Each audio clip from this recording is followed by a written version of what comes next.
Room ওই জায়গায় একটা ওনার রুমে যাই দিয়ে প্রথম ধোয়া উঠতেছে। ধোয়া দেখে আমরা বুঝছি মানে কেউ মানে পাক শাক করতেছে, এরকম ধোঁয়া আসতেছে। পরে যায় পরে 5 মিনিট পরে দেখি যে বেড়া একদম আমগো ঘরে বেড়া লাল ডক দিয়ে হয়ে গেছে গা। সম্ভবত আগুনটা মনে ওই পাশ থেকেই লাগছে।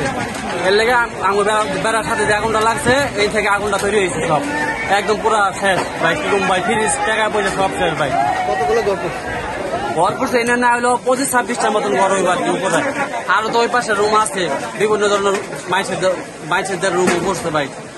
কি বল ভাই, মাথায় ব্যাগ আছে, ফ্রিজ টিভি যা আছে সব শেষ ভাই।